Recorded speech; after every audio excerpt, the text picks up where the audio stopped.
Tantor Audio, a division of Recorded Books, presents Writing a Romance Novel for Dummies, 2nd edition, by Victorine Lieske and Leslie Wanger.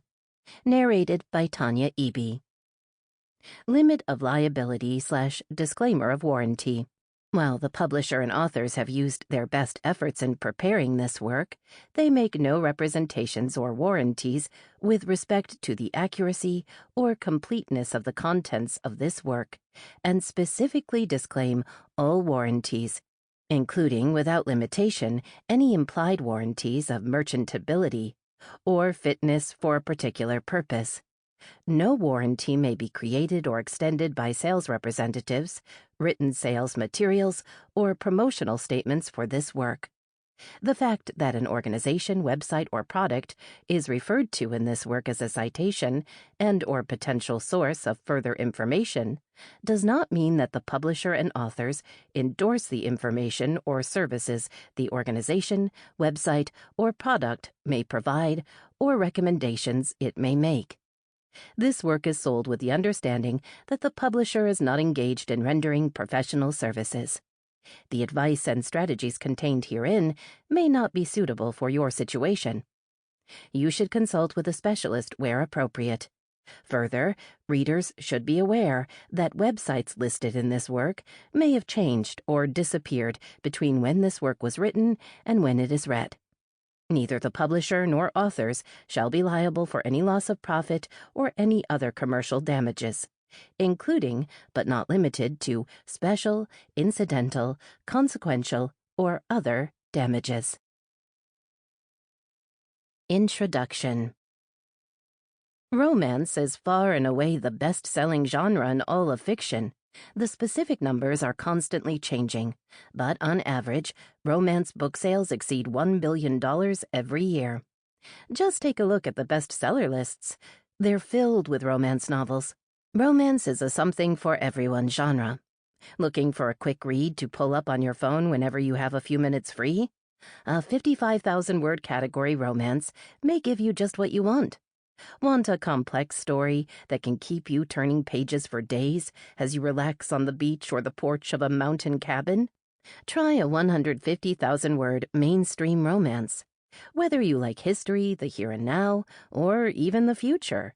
Whether you're looking for comedy, suspense, something spooky, or an inspirational read, the romance genre has something for you. Because romance is so popular with readers, it's also popular with would-be writers, many of whom started out as readers and then suddenly decided that they had a story to tell too.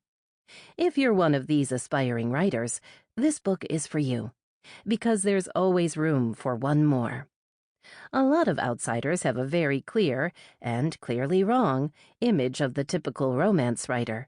They picture her as someone dressed all in pink, boa included, who taps computer keys with the long red nails of one hand while devouring bonbons with the other, unless she's writing in the tub, artfully camouflaged by bubbles, and probably shorting out a laptop per day. The real truth, as insiders know, is that romance writing is hard work done by both men and women.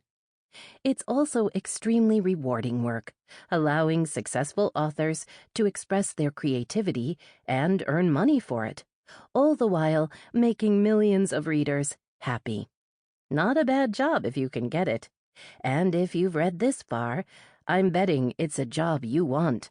So, welcome to the inside of the romance business. It's time to start your new career. About this book. The romance industry has changed a lot over the years. Subgenres come in and out of popularity, and we see some shifting over time. Some things, though, never change. Readers are always looking for a good story. I've heard that phrase more times than I can count, and when I probe a little deeper, it always comes down to the same things. Readers are looking for strong, compelling characters.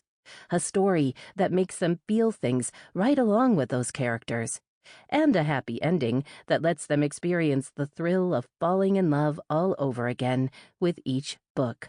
As a writer, your job is simple. Give your readers what they're looking for. I tell this to writers all the time. The secret to selling a lot of books is knowing what readers want and giving it to them. It may seem simple, but the practicalities of that are complex. You not only need to know the basics of writing any novel, but you also need to know and master the specifics of writing a romance. You need to put emotion on the page, and that can be a bit like catching lightning in a bottle. In this book, I distill everything that I've learned about writing romance into a step-by-step, topic-based guide to help aspiring romance authors take an idea and grow it into a published novel. I'm not big on rules and regulations when it comes to writing a romance novel, because I think too many do's and don'ts make a writer self-conscious and stifle their creativity. And writing a romance novel is all about finding creative ways to make the reader happy. Instead of dictating to you or using the dreaded F word, formula, I'm going to do for you what I've done for writers throughout my career. I'm going to give you the tools you need to write well, and to understand what a reader wants and how to give it to them. Then I'm going to turn you loose to tell the story of your heart so you can touch your reader's heart. Foolish assumptions. Every author, whether they're writing a romance novel or writing a romance novel for dummies, has to make assumptions about their audience. And I've made a few, at least one of which I suspect is true of you. You're interested in making a serious effort at writing a romance novel and either publishing it yourself or getting it traditionally published. You're sitting down to write your first book, and you're looking for advice on everything from writing the manuscript to finding the perfect agent or publisher to how to be successful in self-publishing. You have a stack of unpublished manuscripts under your bed. You've published a few romance novels, but they're not selling as well as you'd like. You've had some success in the romance publishing world, but, like most authors, you're always looking for tips, tricks, or advice to help you improve your craft. If any of these descriptions sound familiar, you've come to the right place. You can find something here to help you improve your writing skills and guide you to success in your career. Icons used in this book. The following icons will be verbalized throughout the book for easy reference. Here's a sneak preview along with their descriptions, so that you know what to keep your eyes peeled for in the rest of the book. Tip: this icon clues you into bits of romance writing wisdom, some advice that's definitely worth checking out, and putting to use. Warning: this icon gives you advice on things to avoid to keep your romance writing on the right track. Remember, this icon flags important bits of information that can really help you in your quest to write the perfect romance and create the perfect romance writing career. Even if you skim through a chapter, stop and check out these points. Technical stuff. This icon points out text that, while interesting, is a bit more technical in nature. If you want to skip over this info, know that your romance writing potential won't suffer. Beyond the book. Check out this book's free online cheat sheet for quick tips and information on addressing readers' expectations, setting up a space for writing, choosing the publishing path that works for you, and more.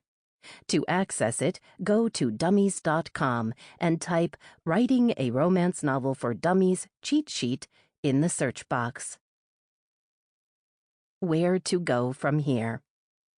You can read this book from cover to cover as an overview to help you get started, or you can pick and choose just those chapters that are relevant to or of interest to you. If you've been a romance reader all your life, for example, you may opt to skip Chapter 2, but you may find the chapters on plotting, Chapter 5, and pacing, Chapter 10, key. If you don't know how you're going to publish, you might want to look at the pros and cons of indie and traditional publishing in Chapter 15. If you already have a manuscript and it's time to start submitting it, you'll want to check out Chapter 17. Bottom line, the only right way to read this book is the way that works best for you. But in the end, wherever you start in this book, I hope your ultimate destination is the shelves of your local bookstore, as the published author of your own book. 1. Welcome to the world of romance writing. In this part, get an overview of the world of romance writing and your place in it. Identify your options in the multifaceted romance market. Organize your life and surroundings to optimize your writing. Chapter 1. Romance Writing at a Glance. In this chapter, getting to know the romance market and figuring out your place in it. Perfecting the craft of writing a romance. Choosing whether to indie publish or go the traditional route. Defining success if you're indie publishing. Submitting your manuscript to a publisher. The world of romance writing and publishing is rewarding. There's nothing better than hearing back from a reader that they laughed and cried while reading one of my books. Pulling out those emotions in readers is always my goal, and I get excited and happy when I know I've hit my mark. But romance publishing can also be complex, even daunting, especially when you're approaching it for the first time. So I've taken up the challenge of demystifying this world for you. Whether this book marks your first foray into writing romance novels, or you've been hard at work honing your skills for years, I'm glad you're here. As you read, you'll find lots to interest you and, most of all, help you write a winning romance novel. In this chapter, I provide you with a snapshot of the romance writing process and the romance industry as a whole, from the different types of romance novels to the elements that all good romance novels possess, to the pros and cons of indie versus traditional publishing. So let's dive in. Tuning into the market. Many aspiring writers set out to tell a story without a clear idea about what kind of story they're writing, whether and where a market exists for it, or what they'll do with the manuscript when they're done writing. Now, I won't tell you that an unplanned approach to writing never works, because a lot of books get published every year, and some of them undoubtedly follow that path. Tip: but if you want to write popular fiction in general, and romance novels in particular, you can cut down on the time you spend on writing, as well as increase your odds of success, by researching the marketplace and paying attention to what readers and editors are looking for. Defining a romance. A large portion of the fiction books on store shelves, from mysteries to science fiction to horror, and pretty much everything else, have romantic elements in them, but they're not considered romances. If you want to define your book as a romance novel, you need to keep certain things in mind. At its heart, pun intended, a romance distinguishes itself from other forms of fiction because the romantic relationship is the focus of everything that happens. It's the driving force behind the story, the one thread that makes the entire tapestry fall apart if it's removed. Remember, romance readers are knowledgeable. They're very aware of the elements in a book that make them happy and the elements that make them unhappy. Romance readers have specific expectations for every book that they pick up. They want to identify with the heroine and love the hero. They want to root for the relationship to overcome the seemingly insurmountable obstacles in its path. And at the end of the day, they want an interesting plot that delivers a happy ending. When you meet these expectations and focus on the central romantic relationship, your book becomes a romance novel. See Chapter 2 for more details on meeting readers' expectations. Contrary to popular belief, a belief you've probably run up against if you've been a romance reader for a while, romance novels do not follow a prescribed formula. Instead, writers of this genre have a lot of freedom in how these expectations are satisfied. Subdividing romances into genres. Approximately 1/3 of all fiction novels sold in the mass market are romance novels, making romance one of the top genres of all time. But not all romances are the same. Within romance publishing in general, all kinds of distinctions exist. Each type of romance comes with its own set of reader expectations that must be met. In Chapter 2, I go into detail about the different types of romance. But every writer needs to know the major distinctions. Contemporary versus historical romances. The first big decision you need to make, one that affects every page of your novel from first to last, is whether to set your book in the past or the present. Historical romance. Your readers expect your research into clothes, everyday life, occupations, social structure, language, and everything else to be accurate, and your characters to behave in ways that are appropriate to their world and its society. I devote Chapter 13 to research specifics. Certain storylines and plot twists work perfectly in historical contexts, while others are completely out of place. And it's your responsibility to know which is which. Contemporary romance. These novels are set in your reader's own time, so they're often subject to even closer and more knowledgeable scrutiny. Slang that's even slightly out of date, or characters that feel like they're from the 1950s, when women were expected to cook, clean, and do just what the man said, for example, will turn a reader off faster than you can type Chapter 1. Category versus mainstream romances. This concept is based on the ways that books are packaged and marketed to the reader. Category romance, also known as series romances, these novels are published on a monthly schedule in groups, which usually consist of 4 or 6 novels.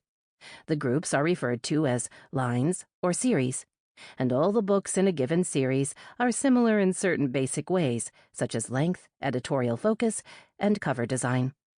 Series books appear together on store shelves and are marketed to readers as part of a series, rather than as individual titles. Most series are contemporary romances, but that's always subject to change. Mainstream romance. These novels are also known as single titles, which is an accurate description of how they're perceived and sold. Each book stands alone and fits its own individual vision, though that vision often identifies the book as belonging to a subgenre like romantic suspense, Western, or Regency. A single title has unique packaging and is placed on the book racks separately, usually in alphabetical order by the author's last name. Single titles almost always have larger page counts, sometimes substantially so, than series books, which allow them to have more complex plotting and a bigger cast of characters. Sweet romance versus steamy romance. There are different steam levels in romance. Sweet romance. In these clean and wholesome romances, the steam level focuses on emotion rather than the sexual aspect of the relationship. There can be sexual tension in a sweet romance, but it's kept mostly off the page and implied. If there is sex, it's behind closed doors. Think Hallmark romance movies. Inspirational or Christian romances fall in this category. Steamy romance. If a romance doesn't mention it's sweet, then it probably falls somewhere within the steamy spectrum. Different publishers have different ways to show the steam levels, ranging from 1 hot pepper to 5 hot peppers, to naming the levels different things. Just be aware of your steam level and take note what a publisher wants for a particular romance line. Beyond these basic distinctions, the romance genre is also divided into all kinds of more specific subgenres.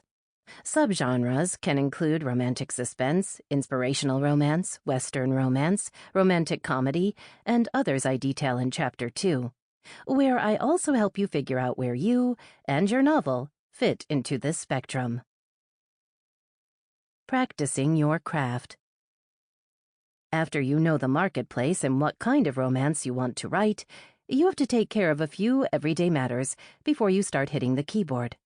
Writing is a creative profession, and after you and your muse get in the zone, the last thing you want is to be yanked back to reality because your kids are fighting over the remote, or you have a question about grammar or British history, and have no idea where to go for the answer.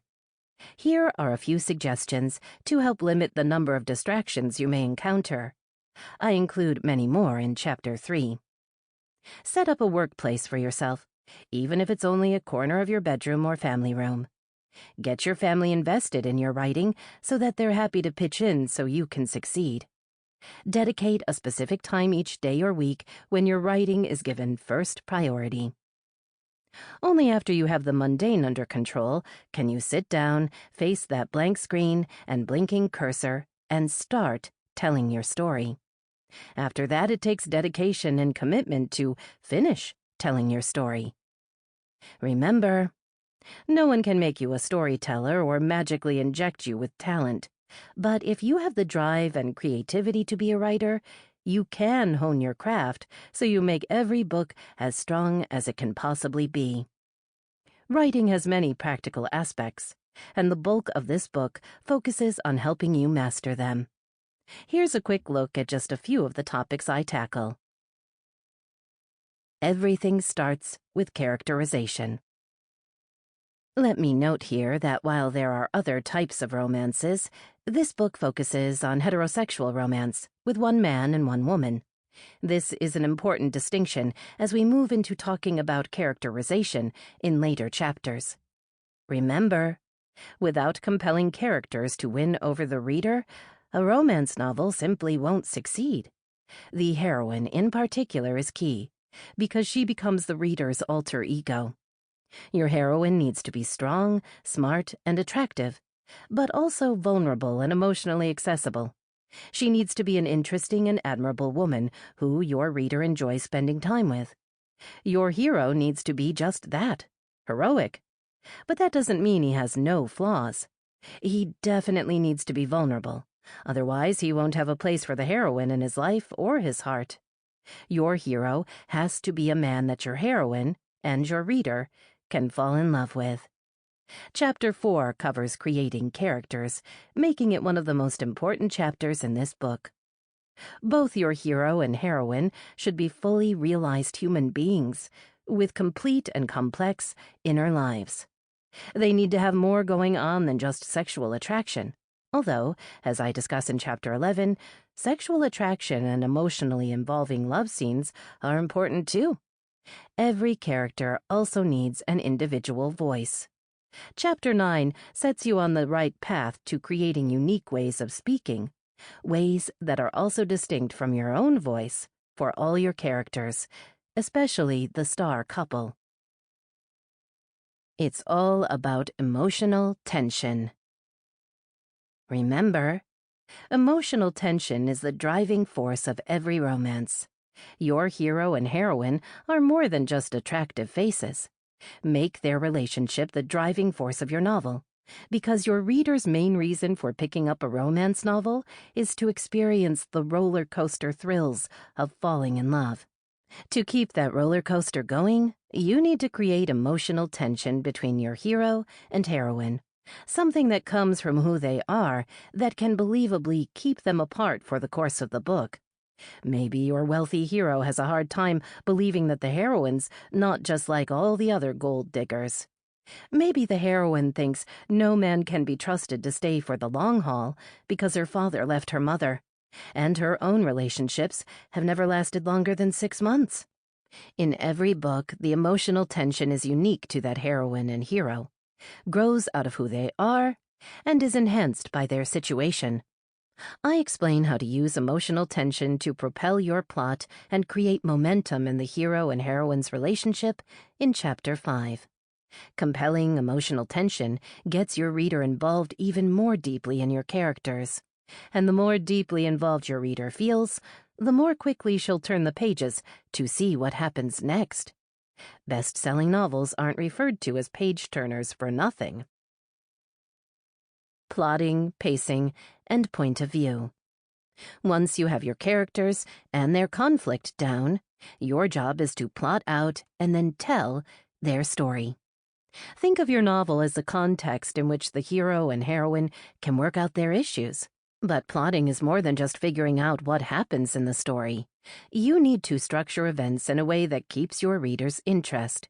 You need an external conflict, something that gives your hero and heroine something to argue about and deal with when they can't talk about the emotional conflict that's really bugging them. In Chapter 5, I give you tips on how to use conflict to build the reader's involvement as the action escalates. In Chapter 10, I focus on pacing, especially achieving the all-important balance between showing and telling, knowing when to let your characters show the readers what they're doing and thinking, and when using narrative is the most effective tool for getting the reader from point A to point B. Warning. When you're telling your story, guard against letting your voice call too much attention to itself, which can overshadow the characters, their voices, and their points of view. I provide strategies for finding your own voice and using it for greatest effect in Chapter 8. Finding the right spot to begin your book and knowing how to start and stop every chapter and every scene for maximum effect are crucial aspects of structuring your plot. As you work on these mechanics, creating cliffhangers and knowing how to resolve them is likely to become one of your most effective strategies. For more information on beginnings and endings, not to mention on how to leave your reader dangling, but in a good way, check out Chapter 12. Choosing indie publishing or traditional publishing.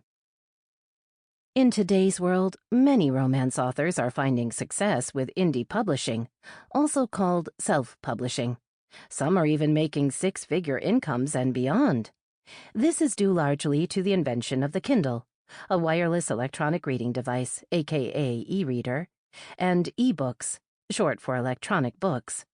Other authors find success in the traditional way, by submitting their work to agents and editors. I also know hybrid authors who are doing both. But how do you know which path is right for you, and where to start? Exploring the pros and cons of each. Remember, there is no one right way to publish. Indie publishing is generally a much faster process than traditional publishing. Yes, there are things you must do in order to publish, like hire an editor. But I know successful indie authors who write and publish a book in just a few months. This allows indie authors to follow trends and keep up with the market at a breakneck speed. But the downside is you must do everything yourself, or assemble your own team to help you do everything yourself. Traditional publishing can take up to 2 years or longer in some cases, but you have a whole ready-made team of professionals to help you along the way. In the end, though, you can decide to do both for different books. Some projects are simply better suited for indie publishing, while others will do much better traditionally. It all depends on what you want to achieve. It's wonderful that we live in a world where authors can choose hybrid alternatives. Chapter 15 gives you an in-depth look at each avenue to help you decide where to start. Choosing your path. If you are the type of person who loves control and wants to be involved in every step of publishing, you might be more suited to indie publishing. This option gives you more freedom. You are your own boss, you create your own deadlines, and you get a larger percentages of royalties. But keep in mind, you also pull all the weight, supply all the upfront costs, and have to make all the decisions. If your goal is to see your book on the shelf of every bookstore, you might want to try for a traditional contract. Yes, it can be difficult to sell a manuscript to an editor, but you will most likely get an advance, and they pay for all the costs involved. It's possible your publisher will provide some marketing, and they may set up things like book signings for you. Yet your royalties are apt to be small, and unless you are quite lucky, you may need a full-time job to support yourself. If you're unsure about your path, we touch on both options here to help you decide. Part 5 explores indie publishing and traditional publishing in detail. Best practices of indie publishing. If you decide you're best suited for the indie publishing route, Chapter 16 helps you learn what to do to put your book ahead of the game. No one can promise you massive sales, but there are things you can do to better position your book in the market. The most important is creating a well-written book that pulls the reader in. Nothing can kill your career faster than putting out a book that wasn't ready. Editing, formatting, and design, and marketing are some of the areas where indie authors may encounter some pitfalls, and where it might make sense to hire professionals. Remember, Sample complete. Ready to continue?